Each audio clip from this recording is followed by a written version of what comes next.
1 second here. Play the intro.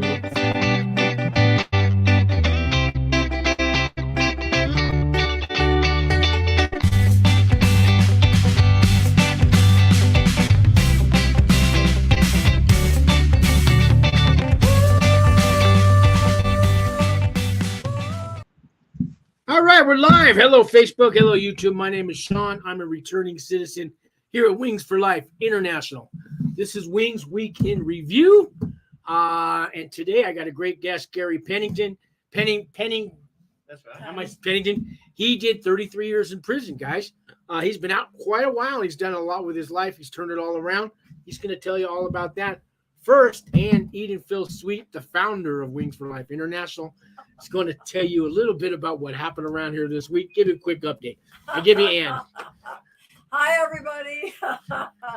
Well, actually, this was a slower week. Well, it actually was not a slow week. It was a slow start of the week because we had Memorial Day.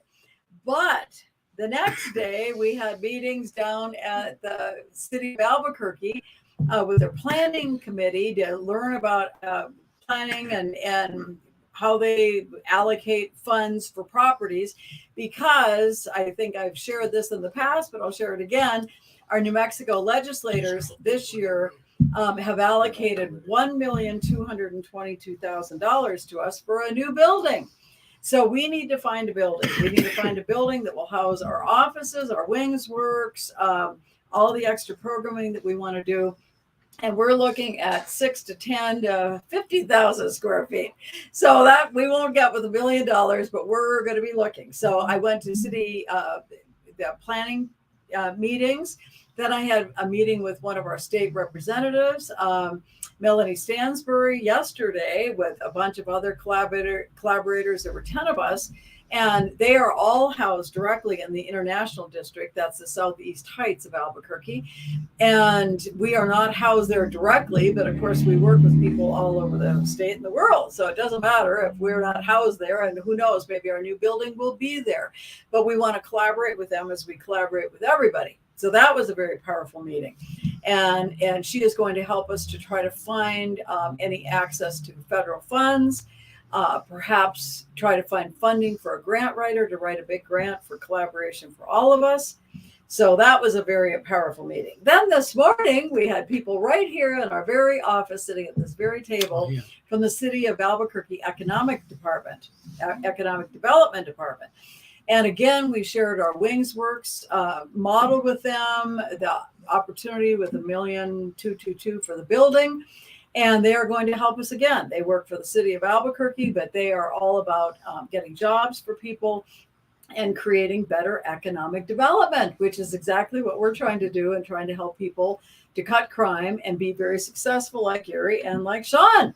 So anyway, that's what we've been doing this week. Now, this coming Monday, you are definitely going to want to join our Wings for Life. This will be by Zoom. Now, through June, we are only going to have our Zoom meetings starting July 11th. Wow. Watch out, because we are going to be doing Zoom, live Facebook, and we are going to be in person.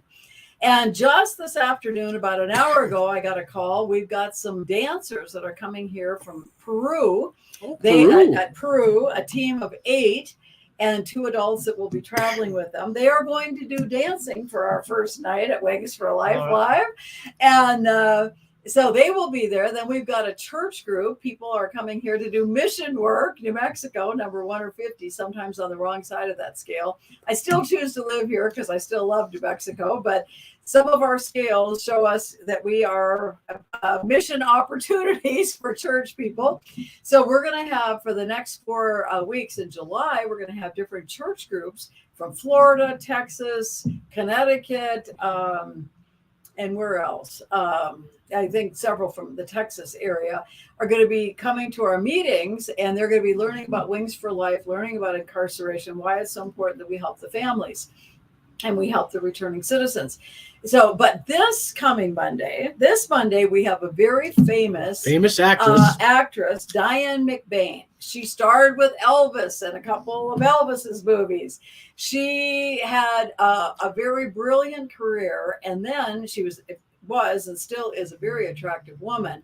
And I've read her book. I haven't met her in person, but I have read her book. And then because of the old days, prior to Me Too, that was only a couple years ago, but way back when she was in movies, way back in the 50s and the 60s, it was very common that the producer said, I want you to do whatever, and you had to do it. And she had an attempted rape, and she reported that producer, which ended up really stalling her career. She's continued doing movies and things, but because she spoke out against that culture. Back then when you spoke out, you didn't get the same result you do today. You don't get the results that you have now today. And even now today with Johnny Depp and all of that, who knows what's going to happen. But at least people are aware that you don't behave like that in the workplace. And so she's going to share her story. And I'm very excited about her joining us and be able to hear how she has survived all these years. And she has taken this issue on as kind of a platform for her. And so now she'll be speaking at our Wings for Life meeting. And that will be Zoom, 6 o'clock, Monday evening. And so I hope you will join us for that, because that's going to be very powerful talk. So we also have 5 new interns that are joining us that will be doing internships with us through CNM, Central New Mexico, one of our community colleges here. We, of course, have people every week doing community service that are coming in. One of them will be a guest in a couple of weeks. Yep. And so this is a very, very busy place. So I'm glad you're with us today. I'm glad you have the opportunity to learn from Gary. Gary has been with us really since you first came out of prison. And now, of course, he's been on our board for so many years and helped us in so many ways. And he's done work at my house. He was one of the I was one of the first to say, hey, Gary, come to my house. He was. And, because if I trust people, then I could say, hey, look, he came to my house. I recommend him. And when Gary first started, I don't know if he'd say this, so I will say this. He used to say, pay me what you think I'm worth. And if people gave him $1 an hour, he took it. Did he grumble? No, he took it. Now he's making far more than I make per hour, and is very successful. And we're just thrilled that he's doing so well. So I'm going to turn that over to Sean and to Gary, because you all want to meet Gary and find out how he has become so successful. I'm going to talk to Gary. Just 1 minute. I need to do a shout out. Mike and Monica Justice was the last name. So they donated almost their whole household. I guess their father passed away. Well, no, he's in hospice, but had to move from his father's in the hospice, and he had all the stuff from his hospice. And they just donated almost everything you could think of. Mike and Monica, God bless you. Thank you very much. Well, and thank you to all the other people, because for once we turned the camera, you can't see all the boxes in our office, but we are overflowing. In fact, if you're here in Albuquerque and you have a big space indoors, we need a space for a yard sale, because we just can't simply store as many things as we have anymore. So we are going to have a big, huge yard sale that'll help us clear out some things and then also raise some funds for us. So that's important. So we will have a yard sale. And if you are in need and you live in Albuquerque and you don't have any money, show up at the yard sale and we'll make sure you won't leave empty-handed. If somebody comes and they need something, so you just show up. We'll take care of you. Yeah. So anyway, now I'm going to turn it back. Okay. And I do got a few people in the room. I'll say hello to you guys. Then we're going to talk to Gary. Any questions for me? T.R. Keesing. We know who that is. That's Tom. Hi, Tom. He says good afternoon. Kathy D. She's in Australia. Hey, she watches us every week. Her son's in prison. Once he got 7 years left to go, maybe. TJ is going to prison soon, but he's only doing. Oh no, he's not. He got probation and home confinement. Oh, fantastic. Remember him? We thought we were going to get 6 months. That's right. Yeah, so he doesn't have to go to prison, but he's going to have an ankle bracelet and be at home. And keep listening here and to our programs, TJ, and we'll help you, because we don't want you going to prison. That ankle bracelet is a good thing to be wearing. And Matthew's a regular, and TJ and Katrina. Hi, Katrina. How you doing? Katrina. And Hi, Katrina. I know she had some news on her side. I think they finally designated her son out of the county holding tank and all that. So I think that's everybody. We'll talk. You guys have any questions for Gary? Put them on the screen. We'll read them. So I want to introduce Gary. Now, I'm just getting to know him. He did 33 years in prison. I think you've been out 11 years now. Yes, yeah. And he's really turned his life around. He's telling me today about people that are leaving him keys to their house. And he does. Gary, why don't you just introduce yourself, and then we'll take it from there. Okay, Gary Penington. Like I said, after I was released from Oklahoma, I moved here because my family had decided to move here. My brother lived as a doctor in Santa Fe, and my sister lived in Rio Rancho, and Albuquerque seemed the area where they all had just migrated in a good term. So they came here, and when I moved here, I think, what do you want to do? And the responsibility is showing up on time. Well, after 30 years of working at maintenance, and I thought Maintenance in the prison, you mean, right? right. And you did all your time in Oklahoma? All the time in Oklahoma. I did maintenance. I taught school. I worked in the garden, did the greenhouse, and a lot of different programs as they moved me from one facility to the other. And my sister said, well, Gary, what can you do? I said, well, just about anything. And I realized that I had done so much maintenance that I could just about fix everything that other people thought was difficult. So when the prison plumbing went out, you were the guy when... Well, I was with them. You Because were I with them. usually did the carpentry work, but I was with the plumbers and I was with the electricians. And finally, I got an opportunity to go to Construction Trades Academy. Now that's through the prison? Through the prison, the legislator had approved money to actually train long-termers. I was doing a life sentence, and they actually trained us because we were going to be at the prison a long time. So we went through carpentry. So plumbing, it was worth bricklaying. it for them to invest in training you. They Okay. invested in a year and a half in our training, bricklaying, carpentry, and so we would continue to work at the maintenance while we were there. And it was a great opportunity to learn a lot of different skills. Now, did the correctional officers treat you a little better because you're helping keep the prison going, or No, any special privileges, or no, Shawshank Redemption, buy you a case of beer? And no, there wasn't any of that. The thing I did learn, you get up, you do your count, you go to breakfast, you come back, you do another count, you go to work, and you have to get everything done by a certain time because you're going to lunch and you have another count. And after that, you have to work really fast and as you can to get done for going back for another count. So we didn't get any special opportunities, no special food or anything like that. We were allowed to have a couple extra pair of pants and maybe a couple extra pair of socks okay, because we weren't getting to the laundry as often as everybody else was. did they But pay you? Did you get 12? I got 12 cents an hour when I was in the prison. Did I you didn't get paid work by the anything? hour. When I first started on maintenance, I was making $3.20 a month. A month. $3.20, and I slowly worked up to when I was teaching school, I was making about $30 a month. Of course, they're keeping 20%. So tell me about teaching school now. You're teaching inmates, or you're teaching kids on the outside? No, I was teaching. I know you taught kids how to swim on the outside while you were in prison. Right. I We had can get to that. all right. No, I was taking the college classes and volunteered to work at the school, and finally just got a job at the school. What do you say, the school? An outside school? No, they had a school inside the prison Okay. that you could go to, and then everybody took it. And the young people under 21 is mandatory that they went Okay. to the school. Anybody over that could get on a list and go and get their GED. And I helped about 300 people during that time. But I taught math, English, science, and social studies. And on Fridays, we kind of played around, and I did brought some tax papers, and we showed people how to fill out their income taxes.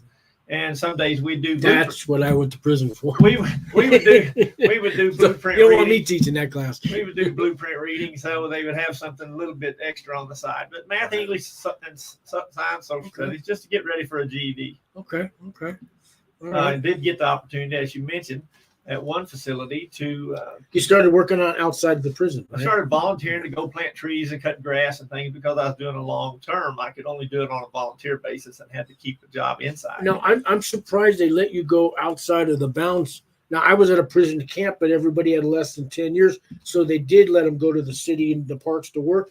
But on a life sentence, I'm surprised they gave you that, that clearance. Well, How did you get the clearance? we about half of the 600 people that lived at this facility were long termers, had worked their way down the system and got backlogged there because since we weren't able to progress on out, we were all stuck at that facility. So about 300 people at that facility were doing life sentences or a long time, 30 years or more. One governor did come in and decide, I don't want that anymore. And in the middle of the night, shipped us all back behind the fences one year. Nice. And so Nice after guy. is being there and having jobs, like I said, teaching swimming lessons to kids, CPR, Red Cross, and all the community. It was not to be transferred behind the razor wire overnight. Yeah, that's a whole. I mean, that's got to hurt you here too. You know, It just changes your pride, your ego. I mean, it's got to chip away at it somewhat, especially in prison. All of us was there working without fences, and we were trying to do our best to work our way home. Then when you get sent back without any rule infractions, it's kind of aggravating. Did anyone ever try to escape when they had these privileges? Not on our cruise, none of our guys, That's because good. one of us, when you went, one of us, we did our own. We would assign a guy to stay with the new guy and convince him not to do anything stupid while he was with us to screw it up. If he wanted to run off on his own from the facility at night, that was his business. Yeah, you do it on your time. He didn't do it on our time because one of the long-termers stayed with the new guy, especially the young kids. We stayed with them. So yeah, I know how that goes. It was this opportunity. Yeah, I had the chance to leave my prison camp and go work at a different prison, the ADX Supermax. But an inmate would drive us over there, and they just leave us by the side of the road, and we could walk around until they called us in, and then we cooked for like the Unabomber and El Chapo and all those guys are there. So I worked my way up from a dishwasher to the cook. But during that time, when you leave the prison and go work, even though we're working in another prison, you got that freedom. Yeah. Not, and then at night you go back to your, yeah. It's almost like you feel part of the world again because you're working. Did you get that feeling like you're actually productive? It's the same attitude that I've kept since I've come home, because the three things that I learned when I was in the Junior Chamber of Commerce was you need to take part in worthwhile programs, and you need to really look to fulfill a need for personal growth while you're there, and to contribute to society. Because one of the things I've learned, especially through Wings, if you contribute to society and you show the people that you can help them and you can help the members of the community, you help yourself, you help your family, those people will respect you a lot more. They begin to trust you a lot more because you're putting effort in, not to yourself, but to helping others. And the trust that I've gained in the business and about 400 customers that I have comes from they know that I'm not going to screw up again, because I've already proven myself to them that I, don't lie and I don't steal. And the opportunity that they give me is me contributing to society, and it's volunteering for. But you started doing this in prison. You started building up trust. In prison, you started contributing to society. All these things you did while you're incarcerated. Exactly. So it's no wonder when you got out, you had made this personality, this character inside you had already been developed while you did your time, right? The minute you go in, if someone's going in or someone that's going in, you tell them they need to start planning on their release.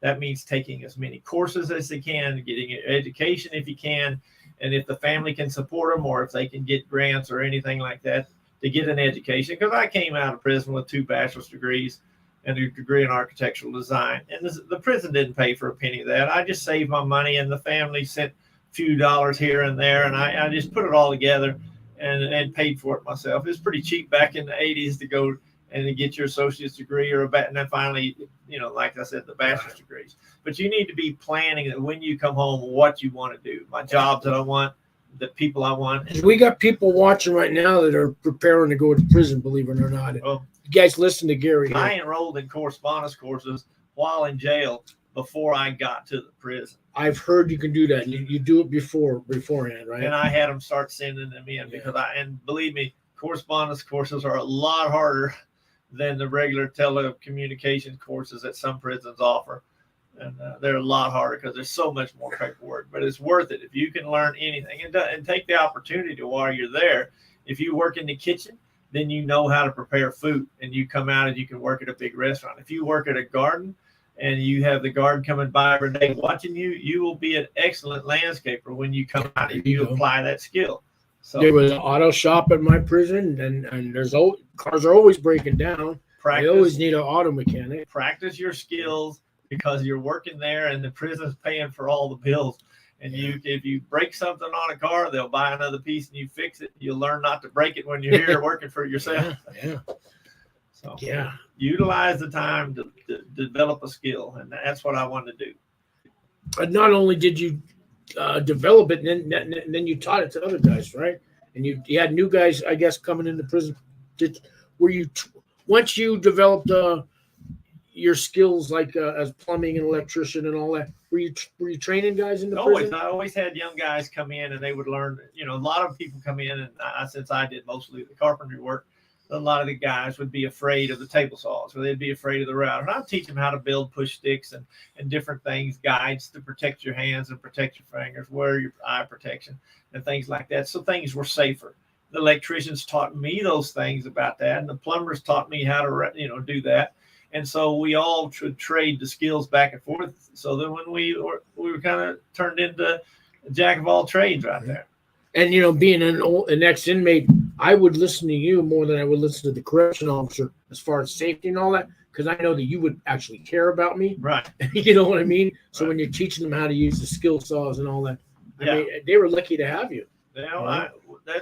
Some of the places we did just about all the maintenance. We did, and it was a great thing that I took it. And of course, I planted gardens on the side, and I worked at the churches, and it was a big opportunity to get in and help a lot of people through different ways. Right.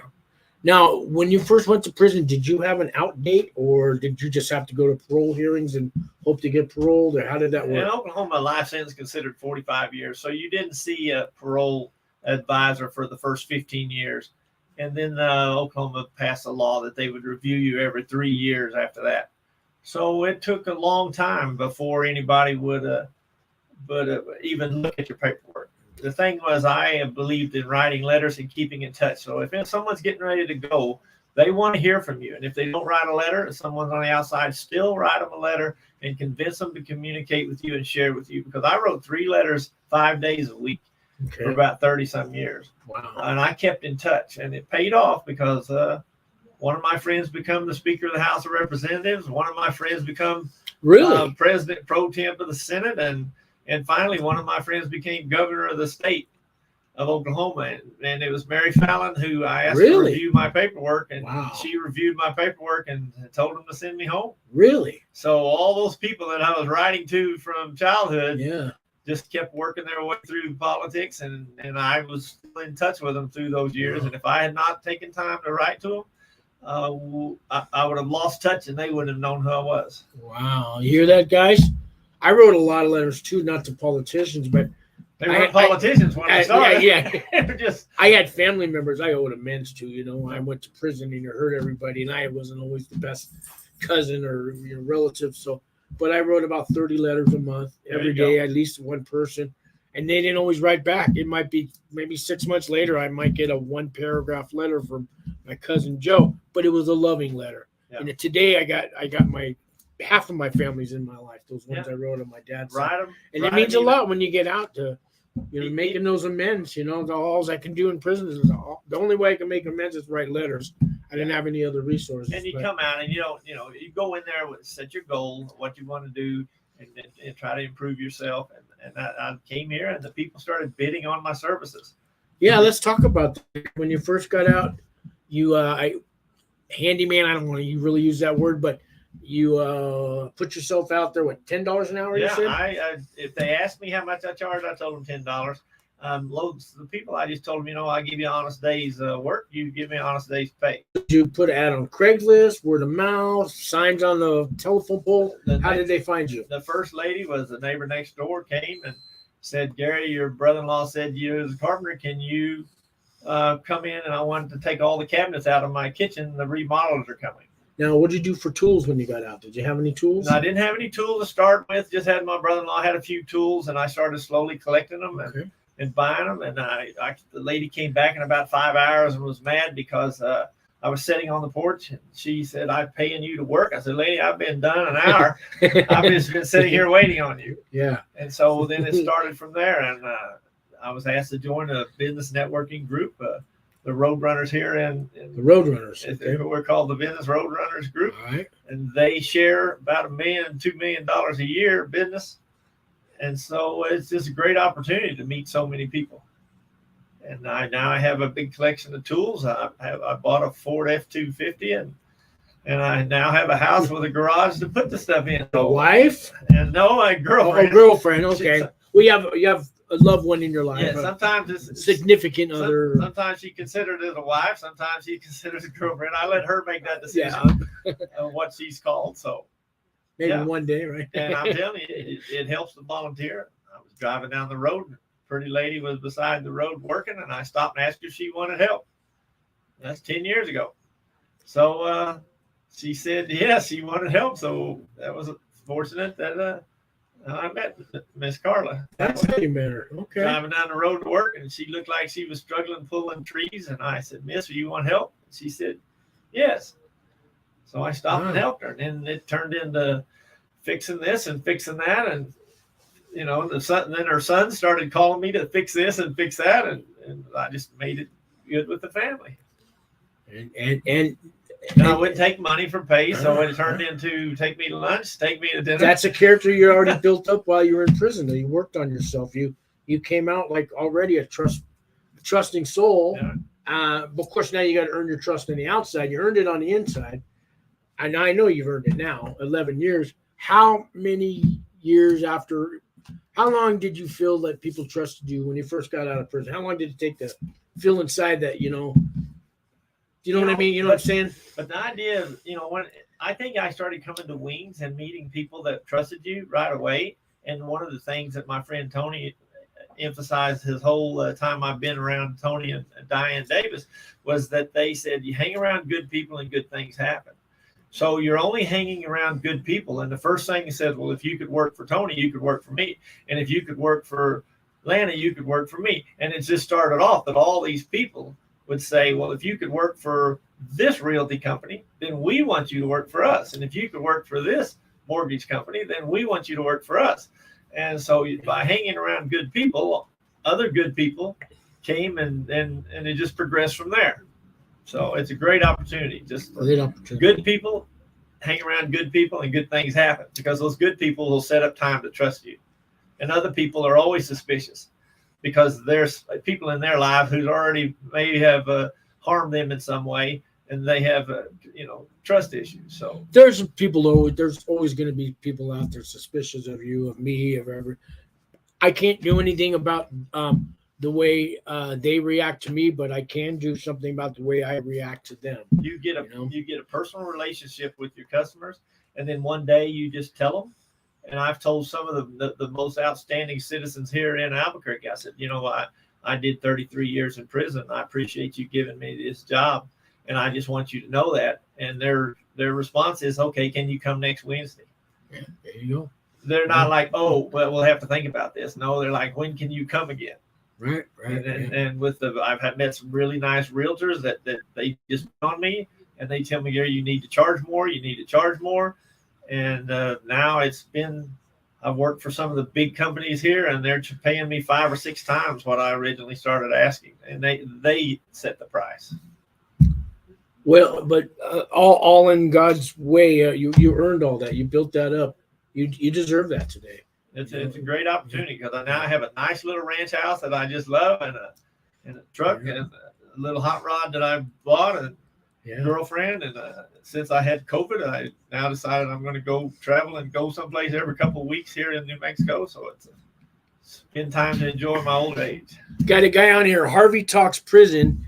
He did, 30-something years in Missouri State prisons, and he's got a YouTube channel now. Oh, good. And I'm going to show Gary how to get a YouTube channel going, or you can do like a repair channel, something like that. I think the repair would be the most interesting one. I'm thinking about doing a fishing one too. Oh, a fishing one there. I started fishing, but a lot of people, I always talk a lot when I'm helping the people and explaining about wiring and explaining about loads and pressures and downlifts and uplifts and why something's put together a certain way. And I think the YouTube channel will just benefit because there are a lot of people on YouTube at the end of their video will say, well, I really never done this before. So you got to be careful. So you want somebody who has the experience to guide you through. Oh, yeah. Something's wrong with my car. I go to YouTube to see how to fix it. Anything breaks in my house or outside, I go to YouTube to watch how to fix it. Right. And to find it. And I got a feeling you're going to make a great channel. So, right. And you got the camera equipment, you got all that. You got a woman there to film it for you while you're holding the tools. because I wanted to start a cooking channel, but you almost need a second cameraman there. Yeah. But you got her to help you with that. So. My cooking, only thing I cook is pumpkin pie. Okay. All right. Let me catch up on the comments here, Sure. Gary, and we'll see if we got some questions for you and stuff. So I got all the hellos there. And TJ says, sounds like a good time. Wow. Katrina says, trying to cheat my son out of FSA, that's First Step Act credits, because his conviction had been overturned and he served a lot of his time inside the BOP and he did programs.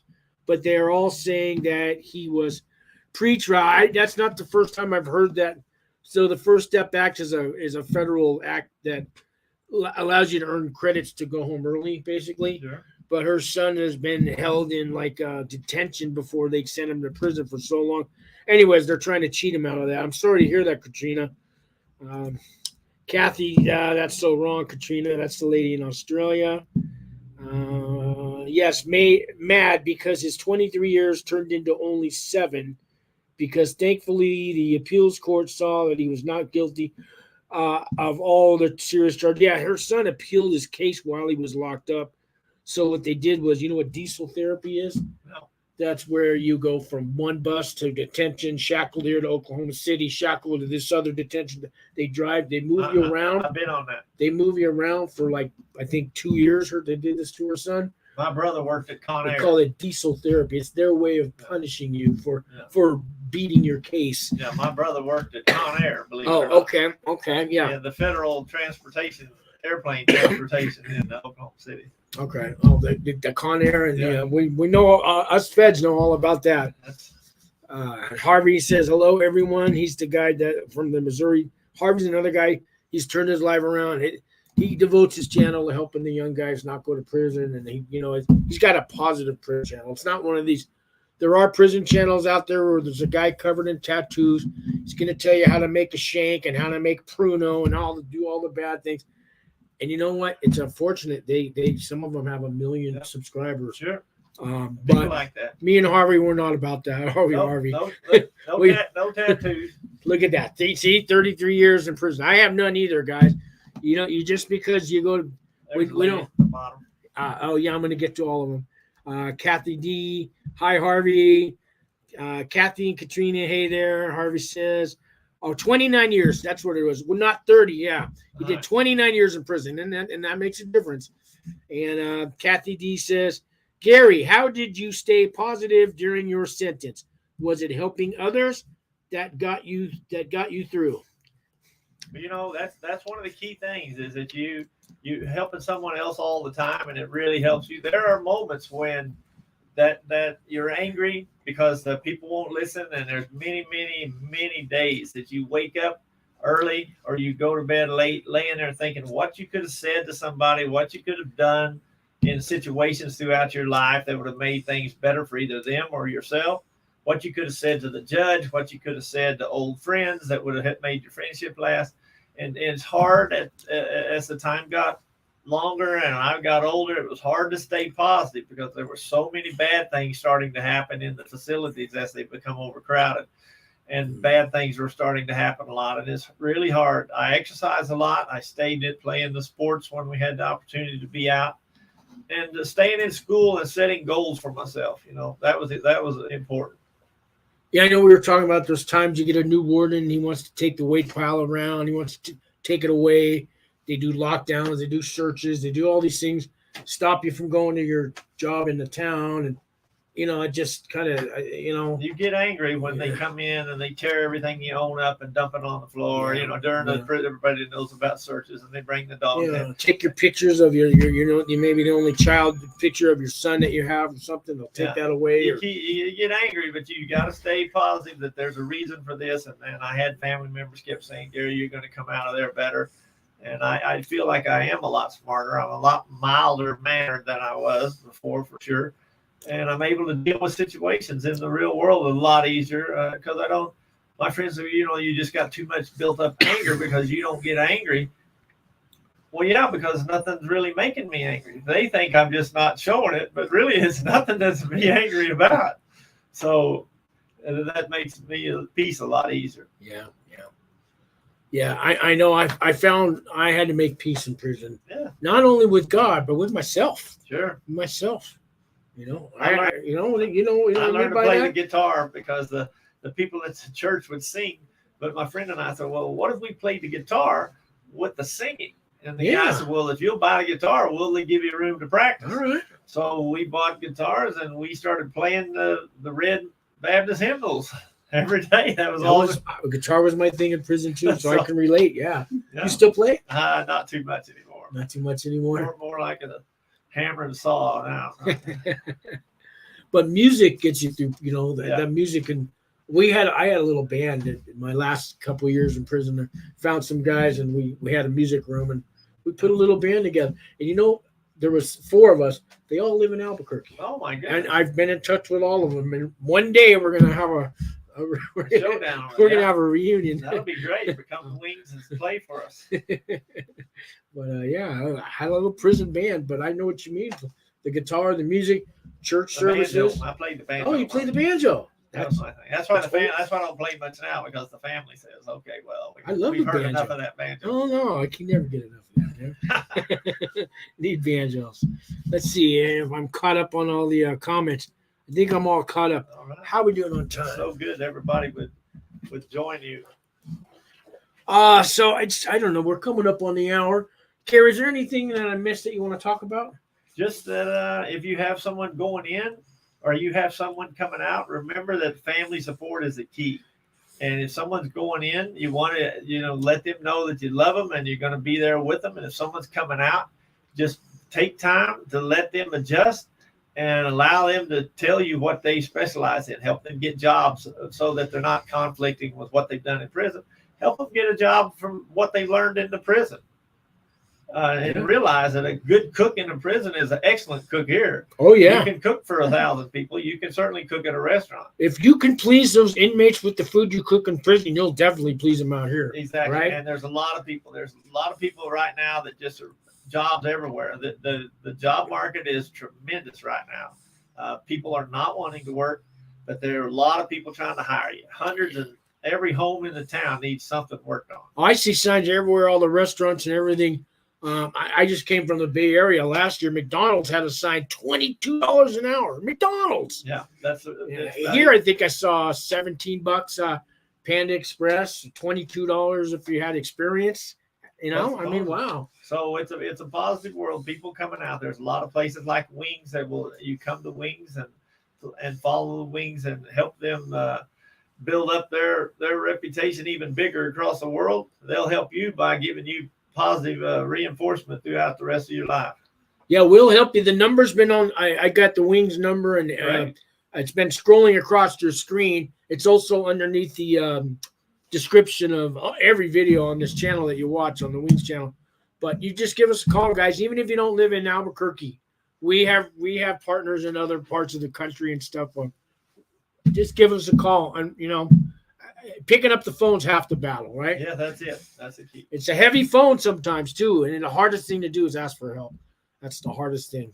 Yeah, there's plenty of people willing to help you. But we understand when we answer on the other end, we know that that's a hard phone call and that's a heavy phone to lift up. So we understand that. Right. That's good. There's people here that care about you. Yeah.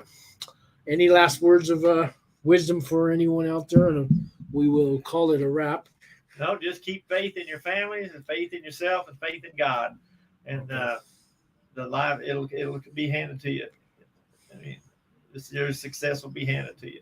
Gary, you're a good man. I'm so honored to meet you. Great. Thank you for coming on the show. Gary, come in next week. We'll get your YouTube channel right, going. We'll start you. You guys, thank you very much. God bless you all. God bless the world. We'll see you next week. Same bad time, same bad channel. God bless. All righty.